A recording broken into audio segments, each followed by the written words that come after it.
ፍኖተ ዲሞክራሲ የኢትዮጵያ አንድነት ድምጽ ነው።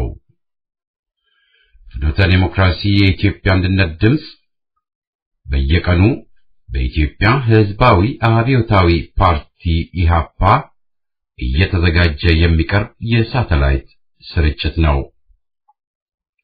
ስርጭታችን የሚተላለፈው በናይል ሳት 7 ዲግሪ ዌስት በ10930 ሜጋሄርስ ፍኖተ ዲሞክራሲ ሲሆን በኢንተርኔት በድረገጻችን fnote.org finote.org በቀጥታ መከታተል ይቻላል።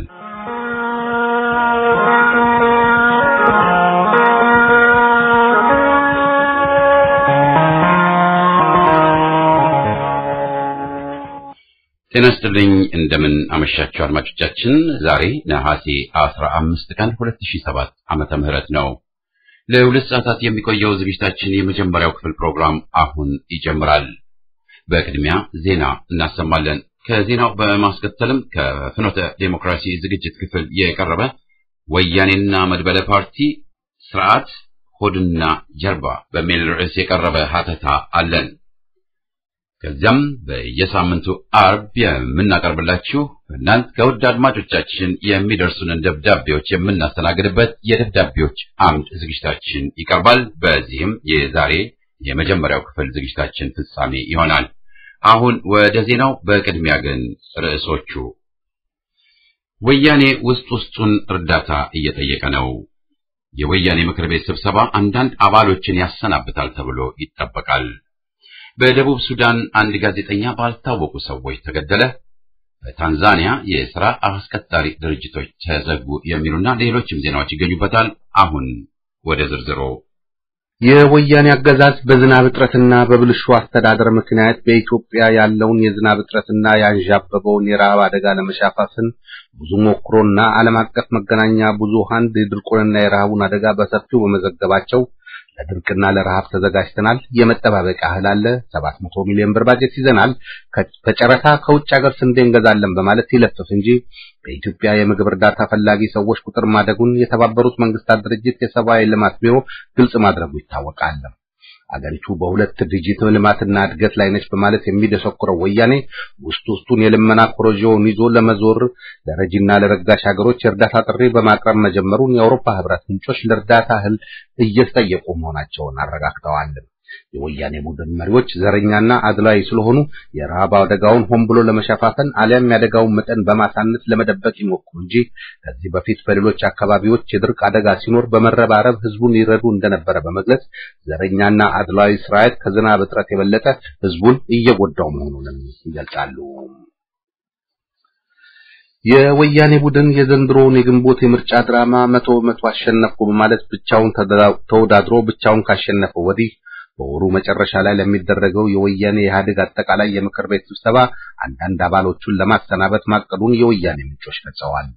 እንደ ምንጮቹ አባባል ለመጪው 5 ዓመታት ስልጣን ላይ ያሉና ነባርና መስራች ወያኔ አባላትና በወያኔ የተፈጠረው የባዕድን አባላትና አመራሮች ይሰናበታሉ ተብሏል። የወያኔው ባዕድን መስራችና ነባር አባሉን በረከት ስምዖን በጤና ችግር ምክንያት ይተካዋል ተብሎ የሚገመት ሲሆን ከእርሱ ጋር ግን እነማን እንደሚተካኩ የታወቀ ነገር የለም። የወያኔ ምንጮቹ በወያኔ ውስጥ ያለው ሽኩቻ በመቀሌና በአዲስ አበባ ቡድን መካከል ውስጡን ሽኩቻ ይቀጥል እንጂ አሸናፊው ሳይታወቅ እነማን እንደሚተካኩ ማወቅና መገመት አስቸጋሪ መሆኑን በመግለጽ የአዲስ አበባው የናርከበ ቁባይ ቡድንና የመቀሌው የአባይ ወልዱ ቡድን የራሳቸውን የሚያባርሯቸውን ሰዎች ማዘጋጀታቸው ታውቋል። አሸናፊው ቡድን ከታወቀ በሙስና ሰበብ በርካታ የወያኔ ኢህአዴግ አባላት ይወነጀላሉ፣ ከስልጣንም ይባረራሉ ተብሎ ይጠበቃል። ሞይ ፒተር ጁሊየስ የተባለ የደቡብ ሱዳን ጋዜጠኛ ባለፈው ረቡዕ ማታ በደቡብ ሱዳን ዋና ከተማ ጁባ ውስጥ ባልታወቁ ሰዎች መገደሉ ታውቋል። ጋዜጠኛው የተገደለው የደቡብ ሱዳን ፕሬዝዳንት ለሰላም ውይይቱ ሲሄዱ በሀገሪቱ ላይ ደባ የሚፈጽሙ ጋዜጠኞችን እንገላለን ብለው በዛቱ በአራተኛው ቀን ውስጥ መሆኑ ምናልባት በመንግስት ኃይሎች ሳይገደል አይቀርም የሚል ጥርጣሬን ፈጥሯል። የጋዜጠኛው አስከሬን ሐሙስ ጠዋት ወደ ሆስፒታል ሲወሰድ ገንዘብና የእጅ ሰዓቱ ከአስከሬኑ ጋር መገኘቱ ግድያው ሆን ተብሎ የተወሰደ እርምጃ መሆኑን ያረጋግጣል ተብሏል።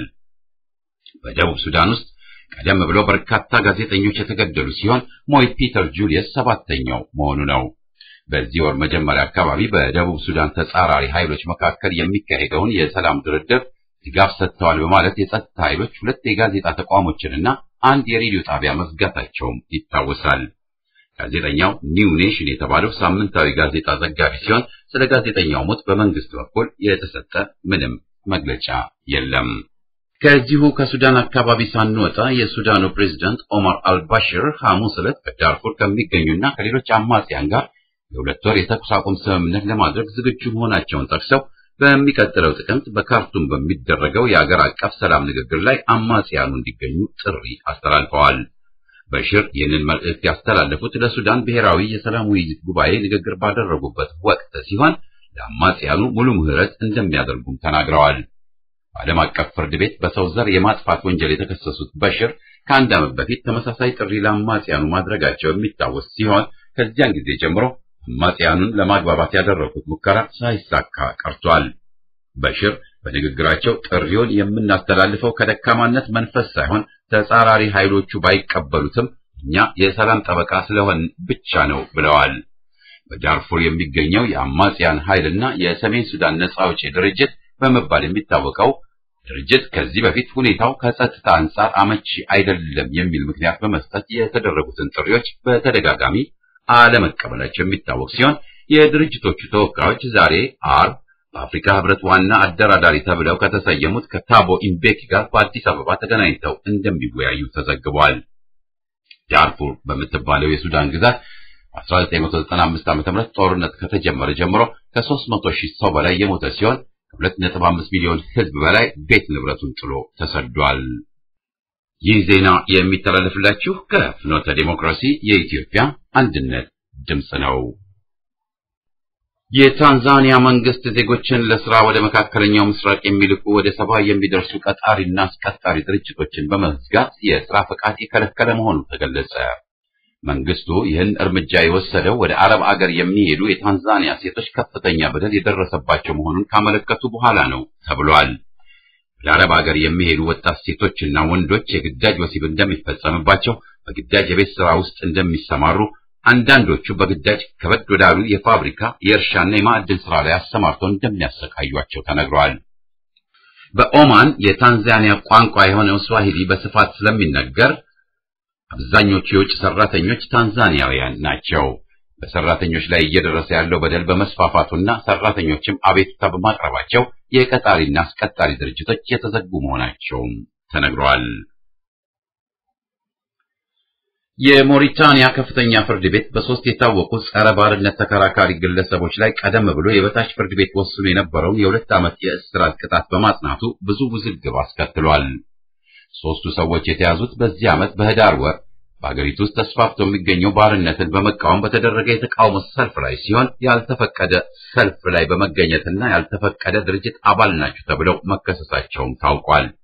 ከታሰሩት መካከል ኦልድ አቤይድ የሚባሉት ባለፈው ዓመት በተደረገው የፕሬዝዳንትነት ምርጫ ተወዳዳሪ የነበሩ ናቸው።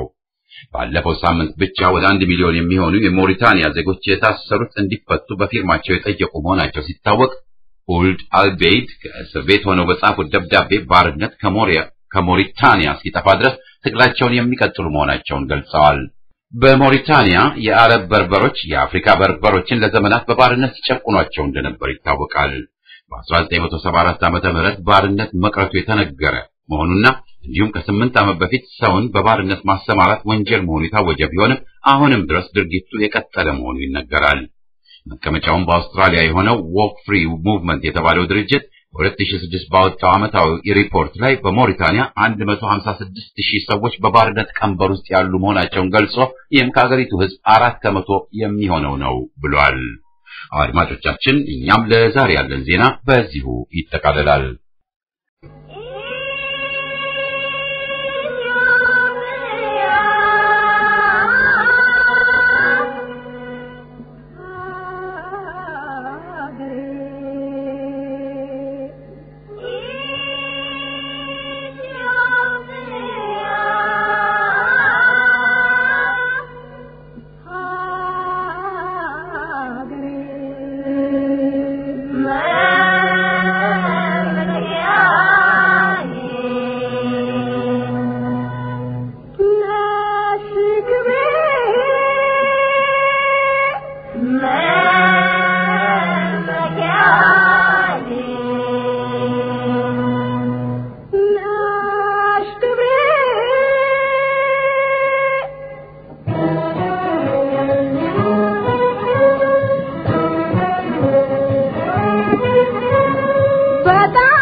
በስሜት አንቺን ጸንቶ የታሪክ ባለም ተሰራይቶ ዝማሽ የተሰማ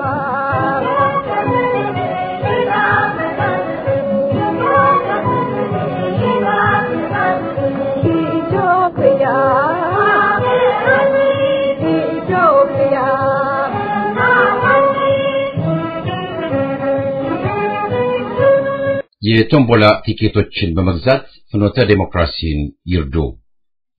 በኢሃፓ በየቀኑ እየተዘጋጀ የሚቀርበው የፍኖተ ዴሞክራሲ የኢትዮጵያ አንድነት ድምጽ ሬዲዮ ከመጋቢት 23 ቀን 2007 ዓመተ ምህረት ማለትም ከኤፕሪል 1 2015 በሳተላይት አማካይነት ወደ ኢትዮጵያ እንዲሁም በመላው ዓለም ለሚገኙ አድማጮቹ ደግሞ በኢንተርኔት በስልክ እንዲሁም በሞባይል አፕስ ፕሮግራሙን ሲያስተላልፍ ቆይቷል። ወደ ሀገር ቤት የሚደረገውን የሳተላይት ስርጭት በአንዳንድ ወቅቶች በወያኔ የሞገድ አፈናና በሌላ ምክንያት ችግሮች ቢደርስበትም ችግሮቹን ተቋቁሞ ስርጭቱን በተከታታይ ለማድረግ ጥረቶች ተደርገዋል። የፍኖተ ዴሞክራሲ የኢትዮጵያ አንድነት ድምጽ በሚያስተላልፋቸው ልዩ ልዩ ፕሮግራሞች አድማጮቻችን መርካታቸውን በየጊዜው ከሚደርሱን ደብዳቤዎች ለማወቅ ችለናል። የአድማጮቻችንን ፍላጎት ይበልጥ ለማሟላት የምንጥር መሆናችንን አሁንም ቃል እንገባለን። ፍኖተ ዴሞክራሲ የኢትዮጵያ አንድነት ድምጽ የ24 ሰዓት ፕሮግራም የሳተላይት ስርጭት እንዲቀጥል የአድማጮች እርዳታና ትብብር ያስፈልገዋል። ስለሆነም የተዘጋጀውን የቶምቦላ ቲኬት በመግዛት ፍኖተ ዴሞክራሲን በመርዳት ይተባበሩ ዘንድ የወገን ጥሪያችንን እናስተላልፋለን። ቲኬቶቹን በሚከተለው መንገድ ማግኘት ይቻላል።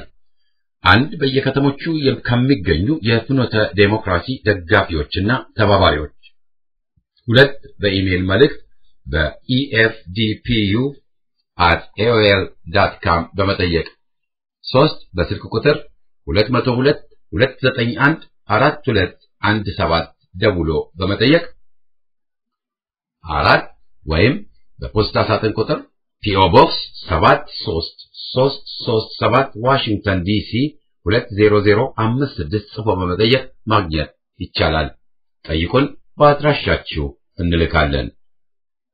ፍኖተ ዴሞክራሲ የኢትዮጵያ አንድነት ድምጽ ሬዲዮ።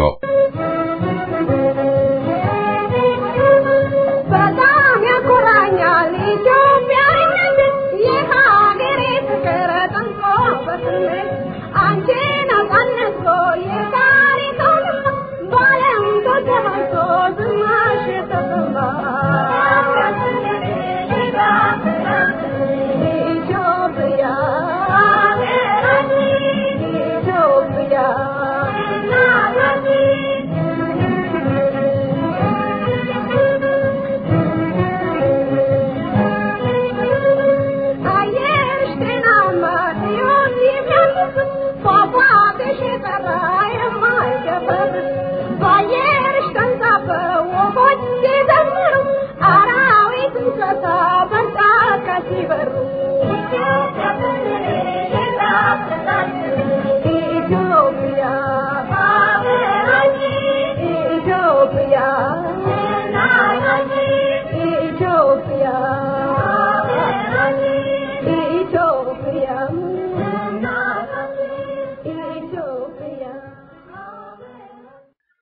ወያኔና መድበለ ፓርቲ ስርዓት ሆድና ጀርባ። በነበረው የሀገራችንና የዓለም ሁኔታ ተገዶ ወያኔ በአፍ ደረጃ መድበለ ፓርቲ ስርዓትን ተቀበልኩ ብሎ ቢመጻደቅም ፓርቲ ወይም ነጻ ድርጅት ሲል ተለጣፊ መሆኑን ግን በተግባር ወዲያውኑ አረጋግጧል። በቃሉ የወሰዱትና ያመኑት ግን ሳይውል ሳያድር ነጻ እንቅስቃሴ ወደ ከርቸሌና አሊያም ወደ ስደት መሆኑን መቀበል ተገደዋል። ከጠዋቱ ወያኔ ኢህአፓን የመሰሉትን ድርጅቶች ህገወጥ ብሎ አገዛዙን መጀመሩ ራሱ ጠቋሚ ነበር። በጥሞና ሁኔታውንና አዝማሚያውን የሚያጤን ቢኖር ኖሮ በአሁኑ ወቅት በኢትዮጵያ መድበለ ፓርቲ ስርዓት አለመኖሩ ግልጽ ነው። የቅርቡ ምርጫ ተብዬ ሂደትም ይህንኑ አረጋግጧል። ኦባማ ይህም ቧልት ዴሞክራሲ ቢል የነገሩን ውል ወይም ይዘት ጠፍቶት ሳይሆን ቡችላውን ለማባበል መሆኑ የሚታወቅ ነው።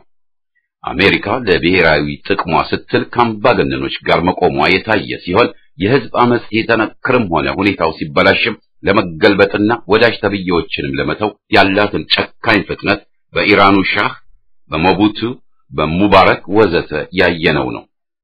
የወያኔ የአንድ ፓርቲ የበላይ አገዛዝ ስርዓት ይህን የዲሞክራሲ መሰረታዊ አቋም የሚጻረር ሆኖ ይገኛል። ዲሞክራሲ ግን የፓርቲዎችን መትረፍረፍ ብቻ የሚያካትት አይደለም። ዲሞክራሲ በስራ የሚውልባቸው ተቋሞች መኖራቸውንም የግድ ይላል። ነፃና ፍትሃዊ የዳኝነት ተቋም መኖር አለበት። ይህ በኢትዮጵያ የለም። ወያኔ ሕግን ሳይከተል ያስራል፣ ይገላል፣ ስየል አስፋፍቷል፣ ፍርድ ቤቶችንም ዳኞችንም ረግጧል። በቅርቡ 5 ጦማሪያን ተለቀቁ ሲባል ጉዳዩን የያዙት ዳኞች አልተነገራቸውም። ለምን እነሱ እንደተለቀቁና ሌሎቹ በእስር ይቀጥሉ እንደተባለ የሚያውቀው ወያኔ ብቻ ነው። ከፈለገም ይፈርድባቸዋል። በሙስሊም ወገኖቻችን ላይ እንዳደረገው ካሰኘውም ነፃ ይለቃቸዋል። ወያኔ ከሕግ በላይ ነው። ነፃ ፍርድ ቤት የለም። መድበለ አቋምም የሚንጸባረቅበት ነፃ ሸንጎ ወይም ፓርላማ ጭራሹኑ ጠፍቷል። ልዩ ልዩ አቋሞችና አስተሳሰቦች እንዲበራዩ ደግሞ አስፈላጊ የሆነው ነፃ ፕሬስም ታፍኗል። ጋዜጠኞች ተሰደዋል፣ ታስረዋል፣ ታፍነዋል። ነፃ በሚል ሽፋን ያለው ወያኔ ውስጥ ለውስጥ የሚቆጣጠረው መሆኑ የሚካድ አይደለም። ወያኔ ስልጣኑን ለመጠበቅ ጸረ ዴሞክራሲ፣ ጸረ መድበለ ፓርቲ ስርዓት መሆኑ የሚጠበቅ ቢሆንም አስገራሚ የሚሆነው ግን ይህን አቋም ተቃዋሚዎችም ሲያስተጋቡት ነው። የራሳቸው ድርጅት ብቻ እንዲንቀሳቀስ ፈላጊዎች ሆነው የሌሎችን መፍረስ ይፈልጋሉ። እንዲያውም ሐቁ የሚያሳየው ድርጅታቸው ሲመሰረት ግቡ አድርጎ የሚወስደው ሌሎችን ማዳከምና ብቸኛ መሪ ድርጅት ሆኖ ለመሰየም ነው። የዛሬውም ብንተው ትናንት ቅንጅት የሚባል የማይዘልቅ ስብስብ ሲመሰረት እነ ኢህአፓ ሁሉ እንዲፈርሱና በቅንጅት ስር እንዲሆኑ ሲሰጥ የነበረው ማሳሰቢያና ምክርንም እናውቃለን። ይህ አቋም ለህብረቱ መፍረስ ምክንያት ሆኗል። ትግላቸውን ወይም ትግል ያሉትን በጽናት በመግፋት ፈንታ በኢህአፓ ላይ ዘመቻ በማካሄድ ያተኮሩት በዚህ የሚፈረጁ ናቸው።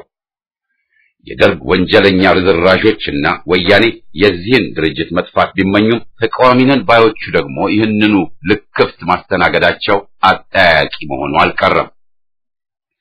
በድርጅቶች መካከል ልዩነትና አለመግባባት የሚጠበቅ ሲሆን ለመድበለ ፓርቲ ስርዓት ደግሞ ይህ ጤነኛ እንጂ መጥፎ ክስተት አይደለምና ይህ ግን አሉታዊ ጽንፍ ደርሶ ከኔ ውጭ ሌላው ይጥፋ ድረስ መሄድ የለበትም። የድርጅቶችን ህልውና ለማፈን በተቃዋሚዎች ጎራ ሲደመጥ የነበረው ኢትዮጵያን ለማዳን አንድ መሪ ድርጅት፣ አንድ መሪ ሰው የሚሉም አሉ፣ አንድ ግንባር ብቻ ያስፈልጋል። ደሃ አገር ናትና ከአንድ ሁለት ፓርቲ በላይም አያሻትም ይላሉ የአሜሪካንን እውነታ ሳያፍሩ በመቅዳት። ይህ ሁሉ አቋም ራሳቸው ተቃዋሚዎች ስለ ዴሞክራሲ ያላቸው ግንዛቤ ደካማና አልፎም የተሳሳተ መሆኑን የሚያረጋግጥ ነው። የድርጅቶች መብዛት አስፈላጊ አይደለም ሊባል ቢችልም ድርጅት የመመስረት መሰረታዊ መብትን ማንም ሊገድብና ሊያግድ ሊፈቀድለት አይችልም። ኢ-ዲሞክራሲያዊ ይሆናል። ህብረት የስምምነትና የአቋም ስምረት ውጤት እንጂ የግድ መጨፍለቅ የሚያመጣው ሊሆንም አይገባውም። ቢሞከርም ይከሽፋል። አንዳንዶች ለምሳሌ በሰብአዊ መብቱ መስክ ሁሉንም የፖለቲካ እስረኛ መደገፉ እያመማቸው የኛን ብቻ ብለው የሚያነሱ አሉ። አሳዛኝ ነው፣ ግን የቀጠለ ልምድ ነው። ከነሱ የፖለቲካ እስረኛ ሌላ ማንም ከታገቱ 22 ዓመት ያሳለፉት ሳይቀሩ ስማቸው እንዲነሳ ፍላጎት የለም። ወያኔም በትኩሱ እያጠመዳቸው የትናንቱን ያስረሳቸዋል። ስንቶቹ ናቸው በ1997 ምርጫ የታገቱትን ዜጎች በዝዋይ የሚሰቃዩትን አስታውሰው ይፈቱ ብለው የሚጮሁት? ይህ የመድበለ ዴሞክራሲ አቋም ባለመኖሩ ጥበት በመከተሉ ተጠቃሚ የሆነው ወያኔ ብቻ ነው። ለ90 ሚሊዮን ህዝብ ገና ብዙ ሬዲዮኖችና ቴሌቪዥን ጣቢያዎች አስፈላጊ ሆነው ሳለ ለዓመታት አንድ ጣቢያ ብቻ እንዲኖርና ሌሎች እንዲፈርሱ ወይም ድጋፍ እንዳያገኙ የሚደረገውን ዘመቻ እናውቃለን፣ እናያለን። ይህን ጎጂ አቋም ተቀብለው ለምን ሌላ የሚታገል ድርጅት፣ ለምን ሌላ በህዝብ የሚደመጥ ሬዲዮ ይኖራል በሚል የሚጮሁት ክፍሎች ከዴሞክራሲ የተጣሉ ናቸው። ጸረ ወያኔውና ኢህአፓ ገና ከመጀመሪያው አገር አድን ብሎ የሰየመው ትግል መካሄድ ያለበት ሁሉም መታገል ግዴታው የሆነ ዜጋና ድርጅት ሆኖ ሳለ ራሳቸውን መሪ ድርጅቶች ብለው ሌሎችን ዞር በሉ የሚሉም አልጠፉም። ይህም ትልቅ ስህተት ነው፣ በአስቸኳይ መታረም ያለበት። ዴሞክራሲ አንድ ወጥነትን ማስፈን ማለት አይደለም። በተቃራኒው የሐሳብን እና የአቋም ልዩነትን በአግባብ የሚያዝበትን ያመለክታል። ውዳን የሚረገጡበት ሳይሆን ድምጻቸው የሚሰማበትና ሀገር ጉዳይ የሚሳተፉትን ይፈልጋል። እኩልነትን ይጠይቃል። ልዩ ልዩ ሐሳቦችና አቋሞች በነጻ ለሕዝብ ቀርበው በሕዝበ ውሳኔ ቦታቸውን እንዲይዙ መደረግ አለበት ማለት ነው። እኔ አውቅልሃለሁ፣ እኔ ነኝ የሕዝብ መሪ፣ ያውም በሕዝብ ሳይመረጡ የሕዝብን ልብ ትርታ አዳማጭ ባለጆሮ እኔ ብቻ ነኝ መሰል አቋሞች ከዴሞክራሲ የተጣሉ ናቸው። የብዙሃን የፖለቲካ ግንዛቤና ንቃት ደካማ በሆነበት ሁኔታ በተለይ ወጣቶችን በብሔረሰብና በሃይማኖት ቅስቀሳ ማደናገር የቀለለ መስሎ ቢታይም ትርፉ ጉዳት እንጂ ጥቅም አይደለም። ውሎ አድሮ ሐቁ ሲጋለጥ አታላዩ ድርጅት ወያኔ ሆነ ሌላ እንደምቧይ ካብ ይፈርሳል። ይህን ተረድቶ ከኢዴሞክራሲያዊ አቋም መራቁ ለአገር ለትግል ይጠቅማል።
የደብዳቤዎች አምድ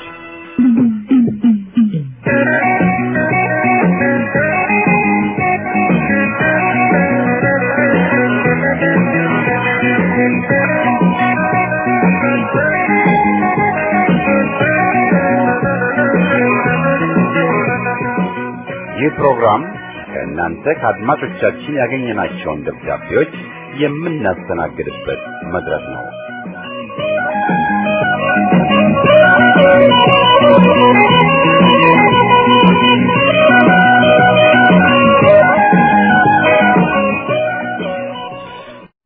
እንደምን ሰነበታችሁ አድማጮቻችን። ለዛሬ ያለንን የደብዳቤዎች አምድ ዝግጅት የምንጀምረው ሄኖክ ዋሴ ከመርካቶ በላኩልን ደብዳቤ ይሆናል።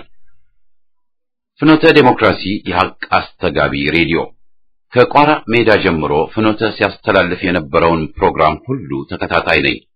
ራስን በማመስገን ደካማ ብትሆኑም እኛ አድማጮቻችሁ አበጃችሁ ማለት ግዴታችን ነው። ፍኖተን አቅራቢዎች በተለይ ማመስገን እፈልጋለሁ።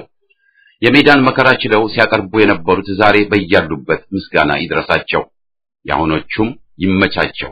ለድርጅቱ እና ለፍኖተ እየሰሩ መሆናቸውን መገመት አያዳግተኝም። ምስጋና ለሁላችሁም። በበኩሌ ፍኖተን የማደንቀው በተቻለ መጠን ሐቁን ለማቅረብ ሳያሰልስ መጣሩ ነው። ሐሰት አያወራም። ቢቀሰቀስም ተራ ስድብና ወሬ ወይም ጭፍን ፕሮፓጋንዳን አያስተጋባም። ትምህርታዊን ቀስቃሽ አቀራረቡን ለትግል የሚያሰናዳ ሆኖ አግኝቼዋለሁ። በፊትም ዛሬም ፍኖተ ካልተናገረ ወይም ካላቀረበ የሚደለቀው ዜና አልሆነም ማለቱን መርጬ ቆይቻለሁ። እስካሁን ቅር ያለኝ ጊዜ የለም። የወያኔና የሌሎች የሐሰት የድርጅታዊ ፕሮፓጋንዳ ዘመቻን ስንሰማ ለቆየነውና ለሰለቸን ፍኖተ እፎይ ያሰኘናል። ይህን ካልኩ በኋላ ግን አንዳንድ ጥቆማዎችን ማቅረብ እፈልጋለሁ። ኢህአፓና ስፖርት የሚለው ድንቅ ታሪካዊ ጽሑፍ መነበቡን ደግፌያለሁ። የሻምበል ብርሃኑም የደርግ የእስራት ዘመን ለአዲሱ ትውልድ ጠቃሚ ትምህርትን ሰጥቷል። ከወያኔ ጋር ኢህአፓ ያካሄዳቸው ክርክሮችና የአቋም ፍልሚያዎች ነበሩ። እነዚህም ቢነበቡ ይጠቅማሉ።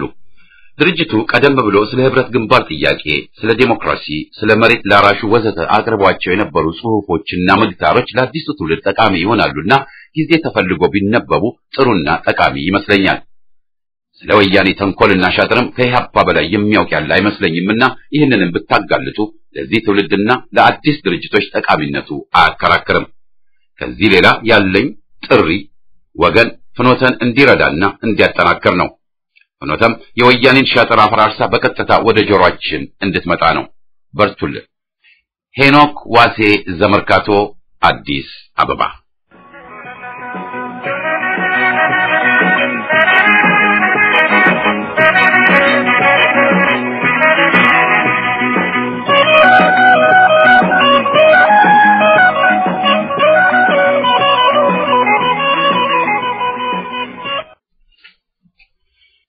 ለፍኖተ ዲሞክራሲ የኢትዮጵያ አንድነት ድምጽ የሬዲዮ ፕሮግራም አዘጋጆችና የፕሮግራሙ ተከታታዮች ሁሉ እንደምን ከርማችኋል?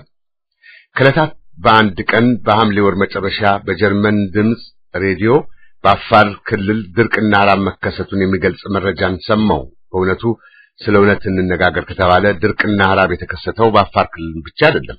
ድርቅና ራብ የተከሰተው በሐምሌ ወር እንዳልሆነም የጀርመን ሬዲዮ ጣቢያዎች ላይ በዘጋቢነት የሚሰሩ ወገኖች መረጃው የላቸውም ማለት ይከብዳል። ዝናብ አጠረ የሚባሉ ቆላማ የትግራይ፣ የወሎ፣ የአፋር፣ የሶማሌ፣ የሰሜን ሸዋ፣ የደቡብ ኦሮሚያ ወዘተ አካባቢዎች በድርቅና በቸነፈር መመታት ከጀመሩ ሰነባበቱ። የድርቅና ረሃብ የመከሰቱ ናቴ በጀርመን ወይም በአሜሪካ ድምጽ ሬዲዮ ዘጋቢዎች ይሰወራል ማለትም ያስቸግራል። ሌላው ቀርቶ በአዲስ አበባ ከተማ ውስጥ ሕፃናትን አስከትለው በጀርባቸው በፊት ለፊታቸው ተሸክመው በልመና ተግባር የተሰማሩ ዜጎች ከየት መጣችሁ፣ ለምን መጣችሁ የሚል ጥያቄ ለሚቀርብላቸው የሚሰጡት ምክንያት ችግር አባረረን፣ ውሃ አጣን፣ ምግብ ቸገረን እንደሚሉ መካድ አይቻልም። የመጣበትን ቦታ ሲቢጠየቁም ከላይ ከተገለጹት አካባቢዎች ውስጥ መምጣታቸውንም አይደብቁም። እኔም ደግሞ በስራ ምክንያት ወደ ትግራይ፣ ወሎ፣ አፋርና የሰሜን ሸዋ ቆላማ አካባቢዎችን በአይኔት እየተዘዋወርኩ ተመልክቻለሁ። የእንስሳትን መጎዳት እና ሞት እንዲሁም የአርሶ አደሩ መራብ በጋድ ይታያል።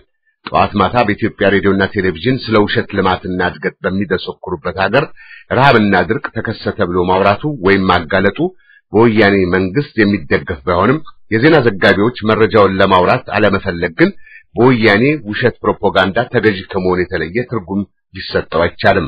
በነገራችን ላይ ከላይ ከተገለጹት አካባቢዎች የክረምቱ ዝናብ መዝነብ የጀመረው ከሐምሌ 20 ቀን 2007 ዓ.ም በኋላ መሆኑንም በእርግጠኝነት እነግራችኋለሁ።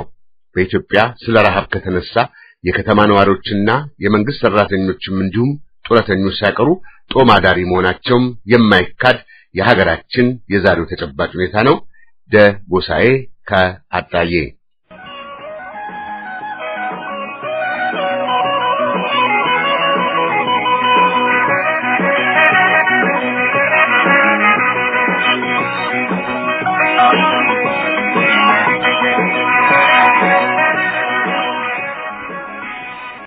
ይድረስ ለፍኖተ ዴሞክራሲ የኢትዮጵያ አንድነት ድምጽ ሬዲዮ። የወያኔ ነገር አንቺው ታመጪው አንቺው ታረጪው ሆኗል። በህገወጥ መንገድ በርካታ ጦማሪያንና ሌሎችንም አሰረ፣ አሰቃየ፣ ክስም መሰረተ። ጋሼ ኦባማ ሊመጣ ነው ብሎ የተወሰኑትንም ለቀቀ። እንዴት? ለምን? ዳኞቹም አላወቁትም። በወያኔ የፍትህ ተቋሙ ዋጋ ቢስ ነው። ወያኔ ባሰኘው የሚጫወትበት ነው። የተሰነዘረባቸውን ክስ እንዴት ውድቅ ሆነ? በማን? ተሳሳትን ነው ተባለ? ምላሽ የለም። አሳሪ ለቃቂ ወሳኙ ወያኔ ብቻ ነው። ተጠልፎ የመጣውን አንዳርጋቸው ጽጌን ለኛ የሚመች መጽሐፍ አቅርብ ተብሎ መጽሐፉንም ሊጨርስ ደርሷል ተብሏል። ይዘቱ ምን ሊሆን እንደሚችል መገመቱ ከባድ አይደለም። ለጥቆም አንዳርጋቸው ለተወሰኑ ዓመታት እስራት ሲፈረድበት ምህረት ሰጠውን ብሎ ሊለቀው ወዘተ ይችላል። ፍጹም ስልጣን የወያኔ ነውና ወያኔ የአሜሪካንና የአውሮፓን ሙሉ ድጋፍ አግኝቷልና የሚያስፈራው ተቃዋሚ እስካሁን የለምና በህዝብ ላይ ያለው ንቀቱ በጣም ጨምሯል። የአማራውን አከርካሪ አጥንት ሰብረናል ሲል ስብሐት ነጋ የለፈፈውን ያስታውሷል። ዲያስፖራውንም በወዳምነት ፈርጇልና ዘወትር እጫወትበታለሁን ብሎም ደብድቧል። ዲያስፖራ ቀን፣ ስብሰባ፣ ኮንዶሚኒየም ወዘተ እያለ የሚያሾፈው ሁሉ ይህን አመላካች ነው። ሆዱን ሲያቀፍ ጀርባውን መቀመጫውን ረሳ የተባለው ደርሷል። ውድ ፍኖታዎች ይሉኝታ ሳይዛችሁ ያለውን ተጨባጭ ሁኔታ አቅርባችሁ ሆድ አደሮችንና ወያኔን ማጋለጡን ቀጥሉበት ሲሉ መስከረም ግርማ ከአዘዞ ጎንደር ደብዳቤያቸውን አጠናቀዋል።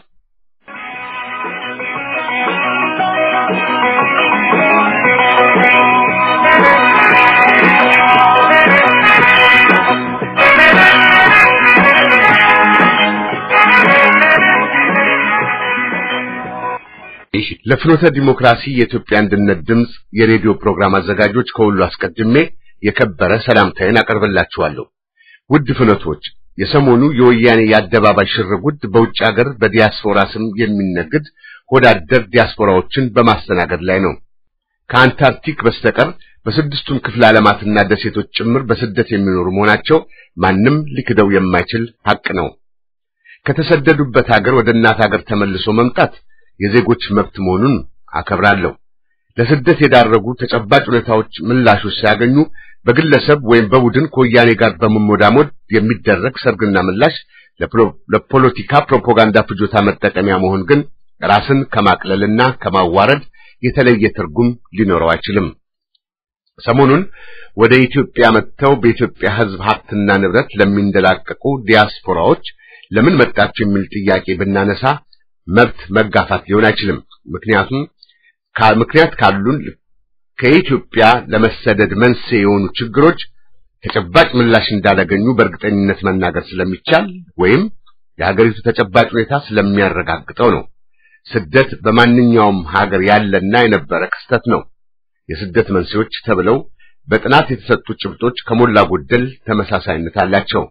የስደት መንስኤ ተብለው ከተቀመጡ ምክንያቶች ውስጥ የፖለቲካ አድሏዊነት፣ የሀብት ክፍፍል ፍትሃዊ አለመሆን፣ ሰው በሀገሩ ሰርቶ መኖር የሚችልበት መብቱ ሲነፈግ፣ ሰላም እጦት፣ በተፈጥሮ አደጋዎች በተደጋጋሚ መጠቃት፣ በተደጋጋሚ ለድርቅ አደጋዎች መጋለጥ፣ የሃይማኖት ነጻነት አለመኖር፣ የዘር ወይም የብሔር መድሎ ሲደረግ ወዘተ ይጠቀሳሉ።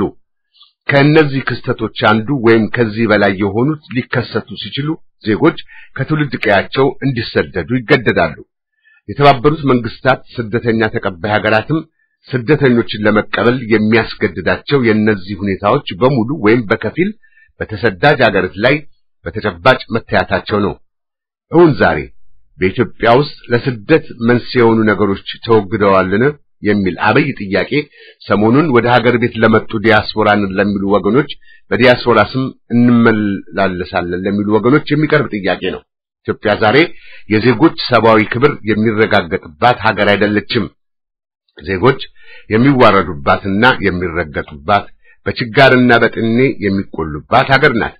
መጻፍ፣ መናገር፣ መደራጀት ቀርቶ ከውጭ ወደ ሀገር ቤት የሚተላለፍ የዜና ማሰራጫዎች እንዳይደመጡ የሚታፈኑበት ሀገር ነች።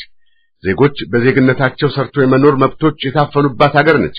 ዜጎች የዜግነት መብታቸው የተገፈፉባት ሀገር ኢትዮጵያ ነች። የተለያዩ የዜግነት መብቶችን ለማግኘት ወያኔ መሆን የሚጠይቅባት ወይም የሚገደድባት ሀገር ኢትዮጵያ ሆናለች። በ21ኛው መቶ ክፍለ ዘመን 100% ምርጫ አሸነፍኩ ተብሎ በመሳሪያ ኃይል ከስልጣን መኖር የተቻለበት ሀገር ኢትዮጵያ ብቸኛዋ ነች። ድህነት፣ ረሃብ፣ በሽታ፣ ሞት፣ መድሎ፣ አፈና፣ ግድያ፣ ድብደባ፣ ከሕግ ውጭ መታሰር፣ መሰወር ወዘተ ዛሬም ለኢትዮጵያውያን መገለጫ ከመሆን የተላቀቁበት ሁናቴ የለም። ውድ ዲያስፖራ ወገኖቻችን ወደ አገር ቤት የመጣችሁት አፍረንባችኋል። ለመምጣት የምታስቡ ካላችሁም 2-3 ጊዜ አስቡበት። ተጨባጭ ሁኔታው ሳይለወጥ ተመልሶ የወያኔ የፖለቲካ ፕሮፓጋንዳ ጠቃሚ ከመሆን ያለፈ ፋይዳ የለውም። እንዲያውም ጉዳቱ ያመዝናል። ለግል ሕይወታችሁ መመቸት መሬት ከሊዝ ነፃ ለማግኘት ስትሉ የወያኔን የዘረኝነት የፖለቲካ መስመርን ተቀብላችሁ ወደ ሀገር ቤት ስትመጡ ልታስቡበት የሚገባው የወያኔ አጋር በመሆናችሁ የኢትዮጵያ ሕዝብ ከወያኔ የተለየ ስያሜ ያሰጣያችሁ። ይህ ደግሞ ጉዳቱ ዛሬ ባይታይ ነገ በተጨባጭ የሚታይ ይሆናል። በወያኔ ግፍ አገዛዝ ተጎጂ የሆኑ አያሌ ወገኖችም የስደት አማራጭን መዝጋትም ነው። ስደት የሚበረታታ ባይሆንም የወያኔን ሁለንተናዊ በትር ዘወር ብሎ ማሳለፍን ለሚመርጥ ዜጋም አስጠጊ ሀገርም ወይም ከለላ ሰጭ ሀገራት